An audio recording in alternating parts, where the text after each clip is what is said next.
Festival viewers. Your next speaker is a dear friend, and I'm so glad we have the opportunity to hear from her across the seminar stream and as the preacher on Sunday's celebration. Evelyn Parker is the Susanna Wesley Centennial Professor of Practical Theology at Perkins School of Theology in Dallas, Texas. Evelyn has dedicated her life to the pursuit of justice and has spent much of her academic career addressing teen dating violence across the globe. Over the course of the weekend, Evelyn will take us on a journey of how we, the body of the church, can help prevent and intervene in the catastrophic issue of teen dating violence. I introduce to you Evelyn Parker. Good day. I am Dr. Evelyn L. Parker, the Susanna Wesley Centennial Professor of Practical Theology at Perkins School of Theology, Southern Methodist University in Dallas, Texas. I'm so glad to be with you, and I am grateful for this invitation from Cliff College as you are venturing into this new process or this new experience of the Cliff College Festival at Home. I know that we are all experiencing challenges given the COVID-19 pandemic, and we are trusting God as we move ahead for healing and wholeness, as well as exploring new ways of staying connected and doing some of the things that we value. So I will be presenting to you today on the topic of teen dating violence. Most of my presentation will be in a PowerPoint. I will try to come back to you at the end to have some closing remarks, given time restraints. But just know that the PowerPoint will be available on the Cliff College website so that you can have an opportunity to visit it at a later time if you so choose to do so. So I'm going to do a few clicks as I share my screen with you to share the PowerPoint presentation. So just bear with me for a moment.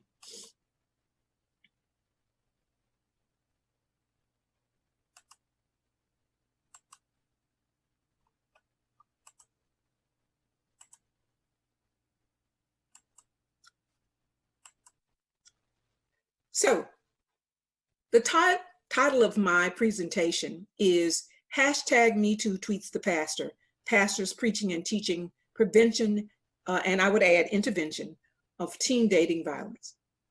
I've chosen this #MeToo title because it was very popular, and it became popular about 3 years ago when a number of women and girls who had been sexually abused began to speak out, breaking their silence about their experiences of sexual abuse.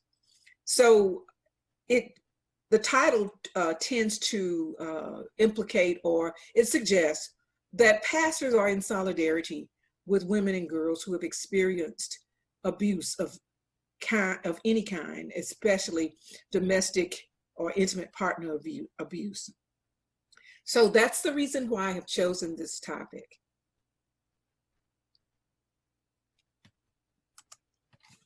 I have 3 objectives during this time with you. My first objective is for you to become aware, and some of you are already aware about teen dating violence, but I want to make sure that you have more engaged conversation around this, especially when it comes to your ministries of teaching and preaching. I also want to encourage pastors to become advocates of teen dating violence, or those who experience this form of abuse. And related to becoming an advocate, I want to encourage the affirmation of girls, boys, and transgendered persons, their affirmation as being divine creations of God. So let's first talk about a definition for teen dating violence. Teenage relationship abuse is when there is actual or threatened abuse within a romantic relationship or a former relationship. This definition comes from a website that's in the UK titled Against Violence and Abuse. I found this website very helpful, and you'll see at the bottom of this slide how you too can access this information if you're not already familiar with it. The AVA stresses in this definition the importance of maintaining power and control. Now, power and control is something I want to visit later on in this presentation as we think concretely about what it means to teach and preach. But power and control are key aspects to teenage relationship abuse.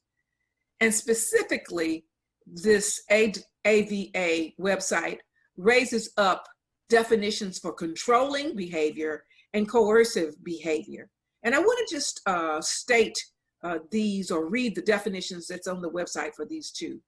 Controlling behavior is a range of acts designed to make a person subordinate and or dependent by isolating them from sources of support, exploiting their resources and capacities for personal gain, depriving them of the means needed for independence, resistance, and escape, and regulating their everyday behavior.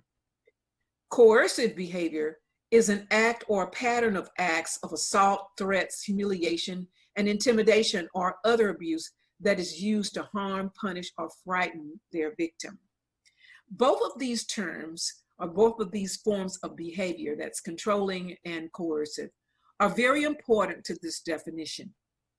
Now, the website has a lot more information than I have time to share with you, but I would just want to encourage you to go to the website and look at the statistics that they list in terms of teenage relationship abuse, as well as ways that you can get access to other resources, information about policies, and lots more of information. So please go to this website at some time after this presentation.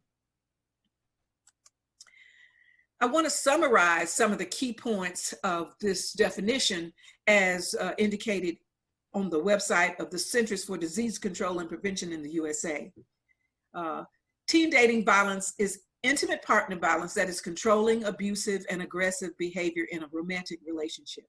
And I've also indicated here that it occurs both in heterosexual and homosexual relationships, regardless of the myths that's out there about those particular communities having, or that is homosexual communities having relationships or teen dating violence in those relationships. It is true that there are abusive, same gender loving relationships. And those types of behaviors that occur include verbal, emotional, physical, sexual, and psychological abuse, or sometimes a combination of these. Teen dating violence exists in all cultures, racial, ethnic groups, socioeconomic classes, and all religions. Both boys and girls are victims of teen dating violence. This next slide is actually a video that I want you to watch to get a sense of what teen dating violence is about.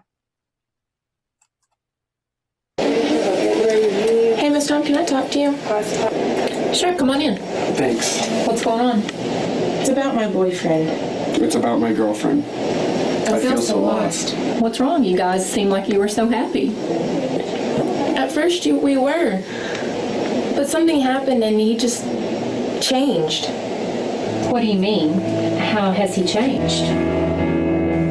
It all started a couple weeks ago when he started trying to isolate me from my friends. What are you doing? I'm sitting with my friends. We agreed that you're going to sit by me for long. Oh, we did? Yeah, we did. So just go ahead and come on over here. See y'all later. Come on. Yes, bye, guys. She even kept me away from my family. What's up? Oh, hey, how are you? I'm good. That's good. So, what are you doing this weekend? I'm going to my grandpa's birthday. Oh, I kind of thought you were going to hang out with me. No, I've been talking about his birthday for like ever. Oh, I didn't notice, I guess. Sorry, I mean, you kind of have to come hang out with me this weekend. Every little thing he started blaming me for. All right, guys, I'm going to pass back your papers. Good job. Some of you need to work harder next time. Look, I got an A. Got an F. You know what? If I wouldn't have gotten this if I didn't have to spend all my time making sure you weren't talking to other guys. Don't blame that on me. You just waste my time. Because of you, I got this grade. No. She expected me to wait on her 24/7. Hey, Why didn't you wait for me? You know you're supposed to walk me to lunch every single day. And what's this? You didn't even give me a cookie? You're such a jerk, Justin. He started getting jealous of all my friends. Hey, I got a question about rehearsals. Yeah? Are we still having them tonight? Yeah, it's at 7. Alright. What are you guys doing? Just asking about rehearsal. Can you excuse us for a second? Sure. What are you doing talking to him? He was asking about rehearsal. Oh, really? Yeah? Why does he need to talk to you? Why about rehearsal? Why can't he just talk to somebody else? Because I don't know. He was just asking about rehearsal. It's no big deal. I think it is whenever you start talking to guys over me. It's because you want to talk to him, right? No, Because he's better than me. Is that what you're saying? No, he's not better than you. He's just my friend. Okay, fine. I'll believe this for now. Just come on. Okay. She would always talk down on me. Hey, have you got your lines memorized? Can you guys go over there for a minute, please? I need to talk to him. What are you doing? Talking to my friends. You're talking to my friends? They're my friends too. No, they're not. Didn't we agree that you can't talk to my friends if you're gonna dress like that? I mean, what is wrong with you? Why would you even think that looks good? I mean, look. And when I tried to break it off with him, he started threatening me. Hey, Hey? we need to talk. About what? I don't like how you've been acting these past few days. I think it's time we just take a break and move on. Wait a minute. How have I been acting? You're just not the same. Like how? You're different. You've changed. You're controlling, and I don't like it. I'm just doing what a good boyfriend does. I'm taking care of you. I'm making sure who you hang out with is who I want you to hang out with. So pretty much you're threatening to break up with me. I'm not threatening to break up with you. I'm breaking up with you. Really? So you know how much stuff I know about you. I can let everyone know every little bitty secret you got. You wouldn't tell anybody. You wouldn't do that. I think I would. I want to do that to my girlfriend, but for somebody who breaks up with me, I just might. Whenever I was away, she was constantly checking up on me.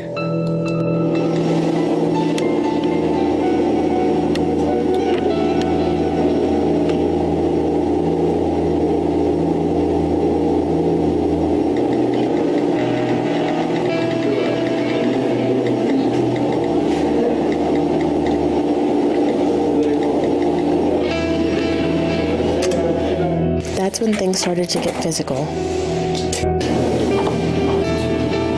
Hey, Hey, we need to talk about yesterday. about what? About you and Justin talking at the lockers whenever I specifically told you not to talk to other guys. When he was asking me about rehearsal? Yeah, exactly. Oh, come on. That was no big No, deal. you're lying. That was probably him, wasn't it? No, it was my You're always talking to other guys. I can't even trust you anymore. I'm not talking to other Be guys. quiet. Don't push me. What are you doing? Stop. Shut your mouth.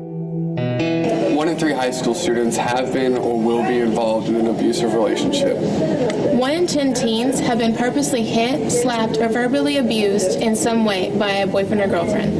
If you're experiencing any of this, tell someone. Whether it's a school counselor, a parent, or a friend, there's someone there that can help you. And just remember, you're not alone. I think this video gives good examples of some of the aspects of teen dating violence that I indicated in the definition from the AVA as well as the CDC. Now, we're in the midst of the coronavirus, which has caused all of us to shelter in place. And some people, and I'm not thinking that, I don't think that there's many teenagers that are experiencing this, but if we think about those persons who are in college, who might be staying with their boyfriend or girlfriend or their partner, regardless of the gender, if those persons are in relationships that are abusive, there is a possibility that they've experienced some intimate partner violence or teen dating violence. There is a link here that you can contact if there is a concern about that. So I want you to take note of this or refer back to this PowerPoint if you are concerned about someone who might be endangered because of intimate partner violence given the lockdown situation for the coronavirus a time period that we're in.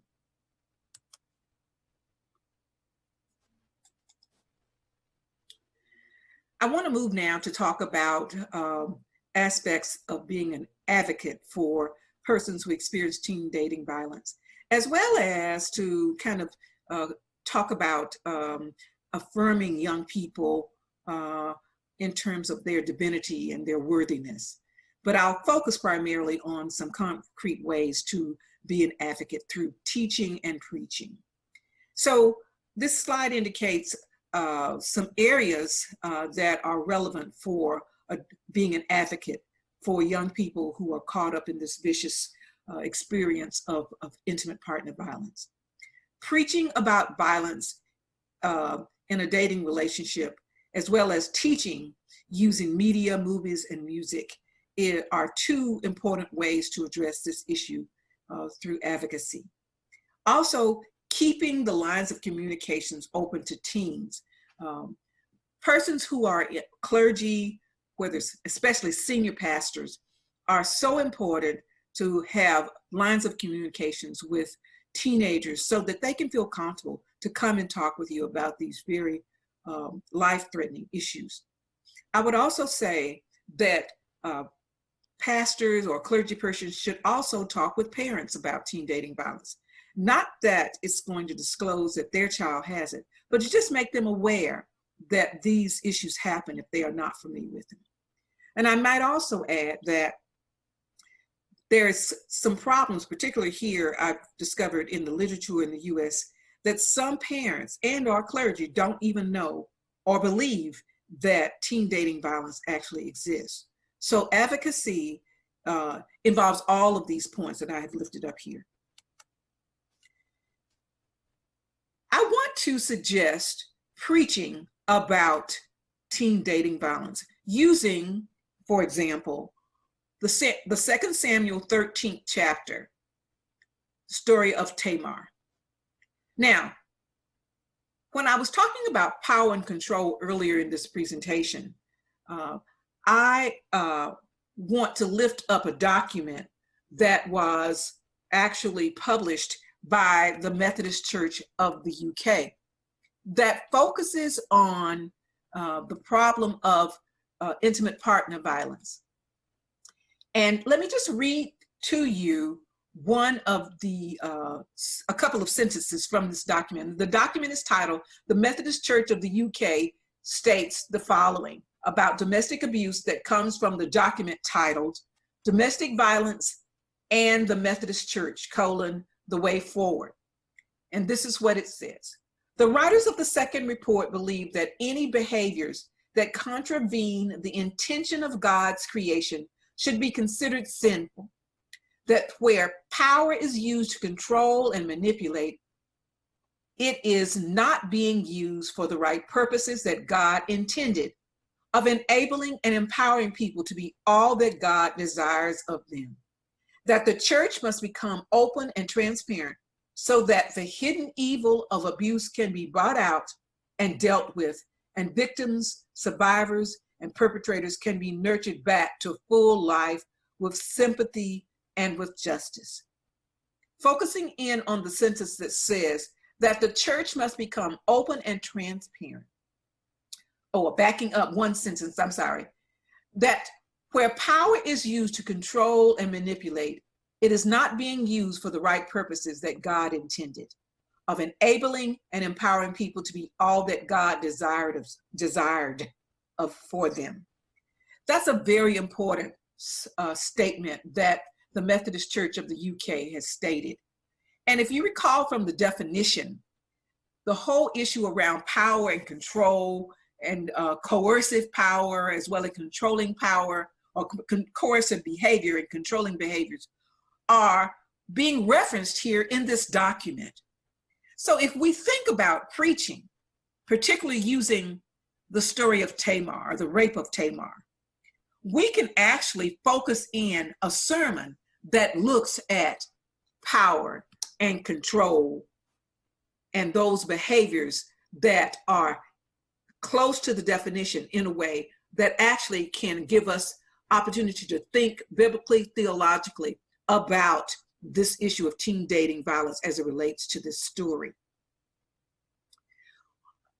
Imagine preparing a sermon on the rape of Tamar and focusing on the power and control in the passage. Consider the power of David, Absalom, and Amnon. And on the other hand, consider the power of Tamar. I think it is a challenge as well as an exercise or a way of thinking about this that allows the congregation, particularly the young people in the congregation and their parents, know that you are, as a clergy person who preaches and leads a congregation, are concerned about the issues of teen dating violence, or for that matter, any form of intimate partner violence, that you are willing to even search the scriptures to see where there are relevant aspects of this. In terms of teaching, I just want to suggest movies that you might be able to use. Real Girls is a website that has some resources. And I found this movie made in 1995 called Hitting Home that came out of the UK that has quite a bit of information around this whole scenario of power, control, and coerciveness that is so much a part of violence in a intimate or dating relationship. In terms of affirming the divinity of girls as well as boys, and I would also include same gender loving persons, it's important to think about scripture. And I just want to lift up two scriptures that are important for me. The second scripture is the one that I really want to lift up as a possible way of preaching and teaching, as well as using words from this passage to affirm the goodness, the divineness within girls, boys, and transgender persons. And that is the Psalms 139 passage that focuses on being fearfully made, being wonderfully made. That passage that I commend to you is a good example of thinking about the divinity of young people. So I would like to conclude my conversation with you by lifting up the importance of affirming young people's divinity while you teach, while you preach, and while you advocate on their behalf. As well as I want to encourage you to use these resources that I have provided, and then even more resources that you can discover on your own as we think about being instruments of God's healing presence in dealing with this problem of teen dating violence. Thank you so very much for this opportunity. I'm glad I had an opportunity to share with you.